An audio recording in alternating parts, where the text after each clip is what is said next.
You read the story at Nooganomics.com today that says, no matter what he says, he's not media. And that is the accusation against me, your host here, David Tulis. I am not the media. No matter what he says, he is not media. This is a reference to what happened, I think on the 2nd of August, maybe the 2nd of August, when Mayor Andy Burke named the chief of police, David Roddy, he nominated him or named him as the chief of police at an event at the Police Services Center.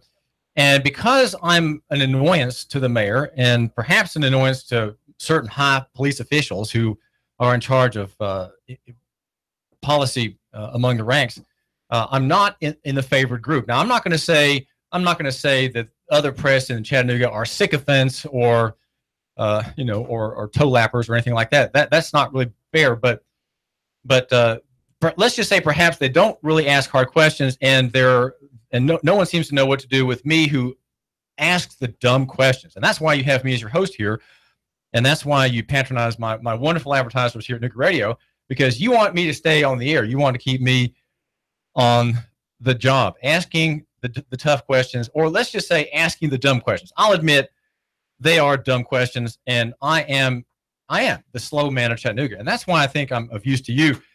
Even if you give me just a couple minutes of your time every day, just a couple minutes, that's all I really need. And I ask the slow man questions, and they would include questions such as, "Hey, how come in a traffic stop you don't Mirandize people?" That's one question. "Hey, what about use of private cell phones among officers to gang up on people whom are falsely arrested, falsely accused, and who are standing their ground? Hey, what about them?" And there, I'm thinking of the case that every gospel minister in Chattanooga should know about, and that's the Hanson Melvin case. A Christian man whose witness as a Christian while he was being kidnapped by a police officer, a kidnapping, all with official appearances. That man gave an expression of Christian grace to his false accuser, whom he is now suing in circuit court, along with the city.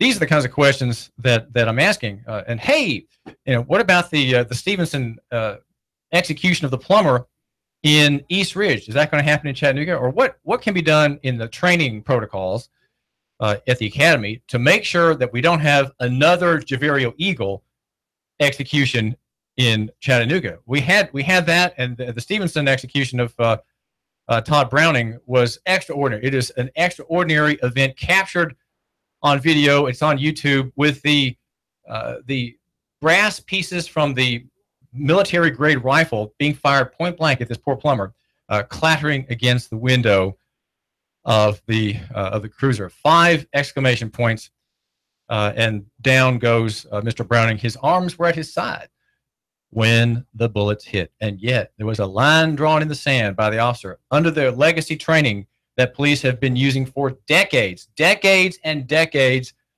of the police having effective proprietorship in you, the citizen. And that's the model that we've had, and that it has peaked. You could say it still hasn't. Well, it actually hasn't peaked yet, but the Ferguson riots of August 2014 showed the problem of this state versus the people. And police are the daily reminders that we are members of and subject to, in many ways, subject to the nation state with its laws, its wars, its surveillance, its taxation, its effective lawlessness at many points. Many policies are simply just made up on the spot. They have no basis in law, no basis in any actual authority in many fields, many fields, the environmental field and the regulatory field, and certainly in the tax field as well, with complicity of the courts. We don't live under law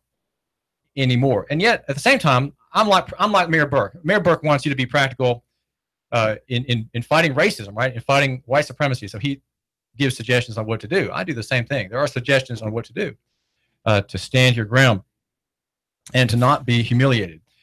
So go to Nooganomics.com, our chief sponsor here at the David Tulis Show at AM 1240 and FM 92.7, and also 95.3 HD4. This is the show for the man who matters. And I do thank you, my listener, for giving me just a minute of your time.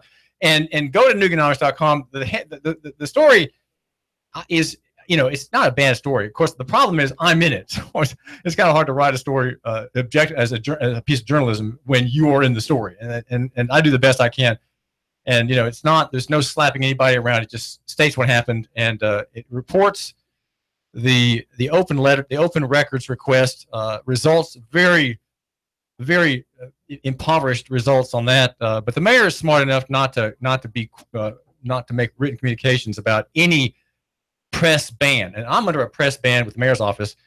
And I've probably texted Marissa Bell, his PR person, and other folks down there, maybe 100 times in the past couple of years or more, with probably one response. Maybe Marissa sent me a text back once, but it's very, very poor. And so I'm under the ban. So there is a limitation to getting your coverage of city government from me. And that is that I don't get the press releases. Okay. Everybody else gets the press releases. I don't even get those.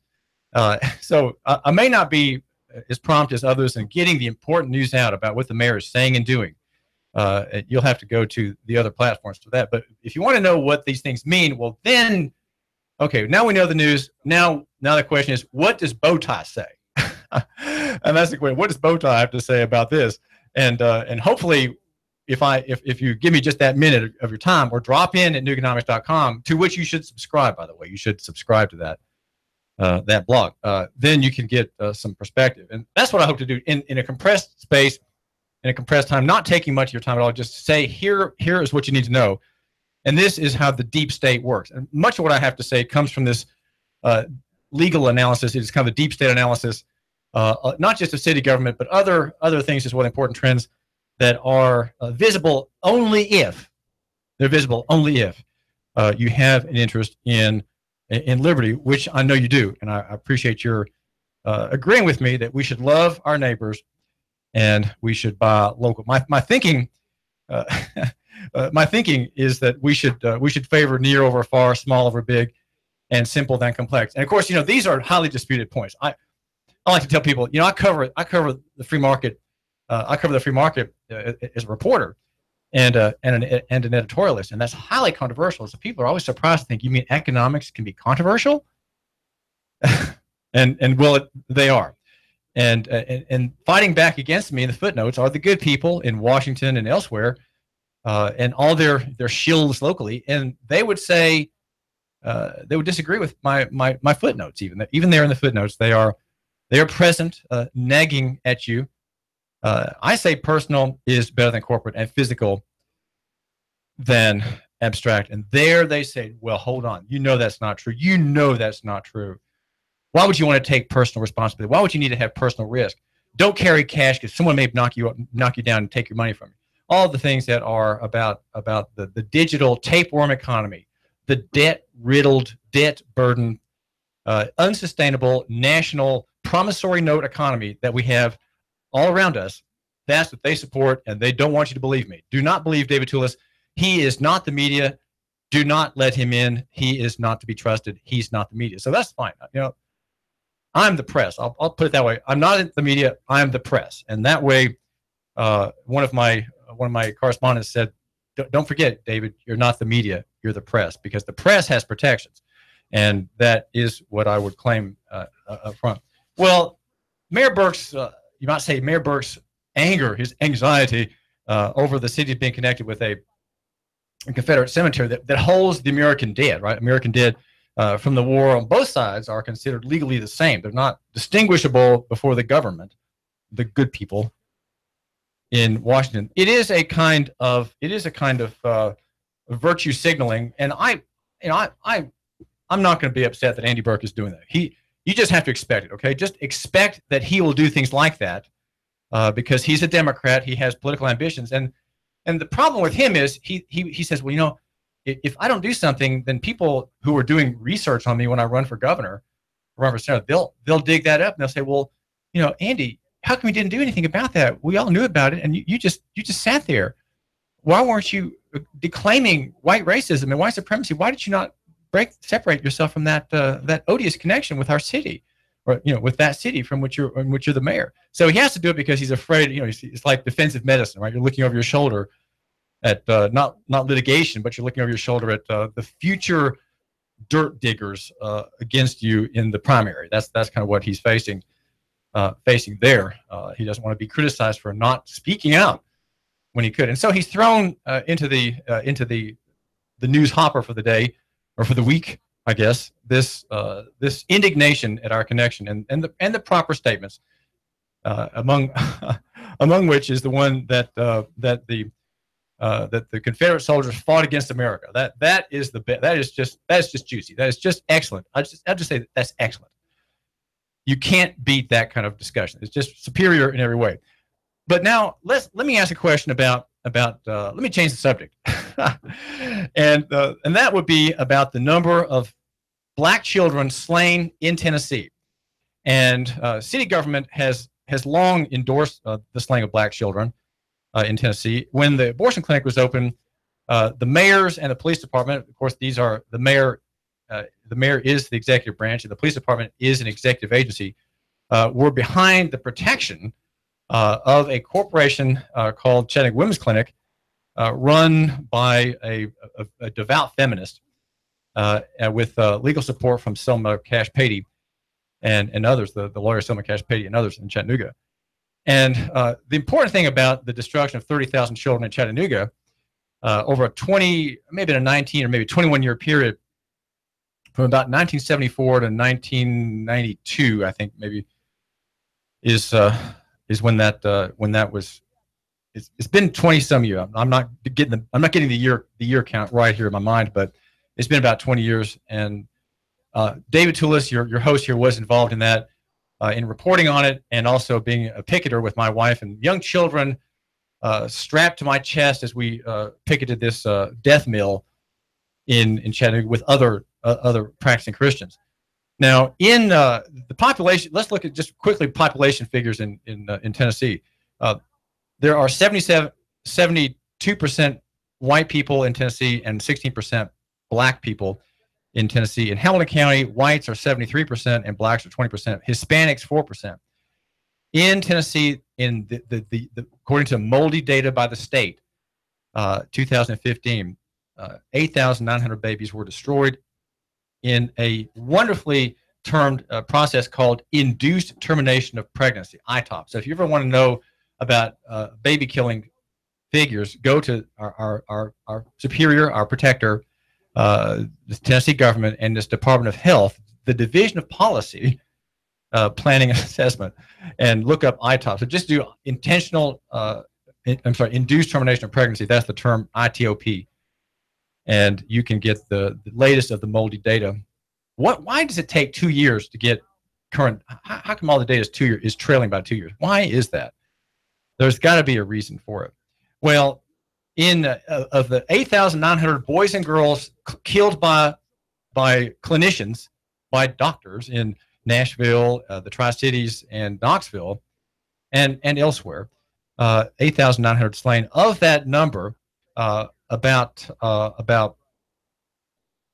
4,200 are whites and 4,400 are non-whites. So there's the baby killing of blacks becomes astronomical the further west you go in the state. Memphis is mostly black people, and there the figures of the deaths of blacks is weighted heavily in the Memphis area. So we don't have.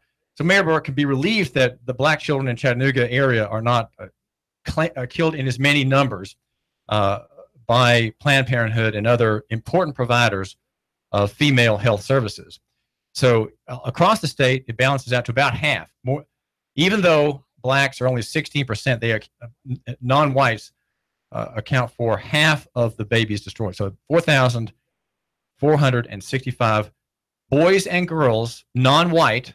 Okay, that would be Oriental, Hispanic, and black, but black being the majority of that, of course.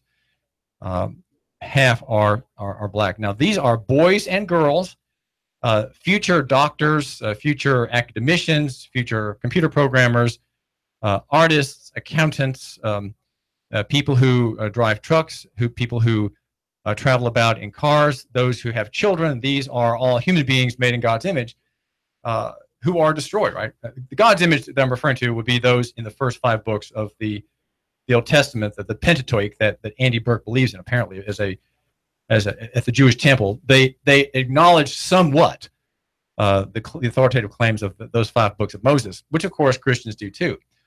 The thing is that both sides, both the Jewish side and the Christian side, reject the authoritative nature of God's law as given there. The law of God is very clear that one cannot destroy a boy or girl at any point, because no child has committed a sin or crime worthy of capital punishment, right? So there cannot be a death sentence. And if there is a tortious injury to a woman, and her baby is born prematurely, then if no harm is done, then I think the law says that the husband of the woman who had conceived can exact a punishment. But if there is death, if the baby dies in the mishap or the careless act of negligence, and the baby dies, then there is lex talionis comes into play, and that's eye for eye, tooth for tooth, limb for limb, and life for life. And that it depends on what intent is. Of course, the intent of the death of that child matters as to the punishment or the restitution. If there's intent to kill that child, then it's murder, and the perpetrator must face capital punishment.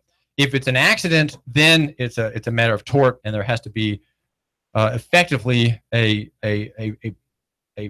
bid by the perpetrator for his own life. He has to buy his own life back from the family who lost the child. And that's in Andy Burke's Old Testament, okay, the first 5 books of the Bible, that many Christians reject as not authoritative today and of no interest at all. So we have in Tennessee, we have 8,900 babies slain. Mentioning just quickly Shelby County. Shelby County is 52% black and 40% white. And of these babies destroyed in Tennessee in 2015, it is among females ages 10 to 44, and the total is 8,984. Now, if you look at the ratio is about 4 times. The rate is 4 times greater for non-whites than for whites. In other words, the rate of destruction of children per 1,000. It's a ratio of dealing with lots of thousands. Okay, the rate for whites is 3.7, and the rate for non-whites rather, is 12. So it's about 4. Let's say 3 times. Just to be fair, 3 times greater. The rate of death among non-whites is three times greater. Okay, so just think about that.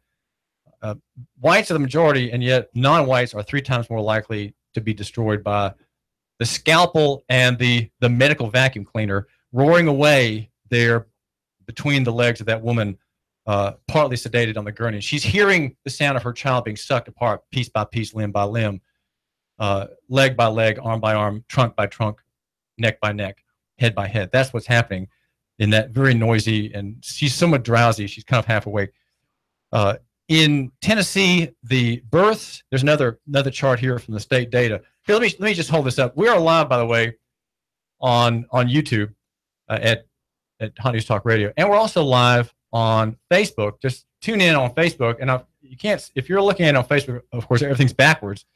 You can't read what I've got, but I've got my chart up here for the viewer on YouTube, and you can see my scattered notes on the face of this page and how I've marked my pages. I read this page very carefully this morning as I had my 2 cups of coffee. Early waking up for you, my listener, here at Nooga Radio. So the rate for live births is as follows. There were in this category of women, there were 81 all races, there were 81,000 births in Tennessee and 8,984 destruction of children. So it's about 10 to 1. So 10 for every 10 births there, or for every 10 births, 1 child is destroyed. Okay, that's roughly among whites, there are 61, let's say 61,500 births and 4,000 babies destroyed. That would be a ratio of 68.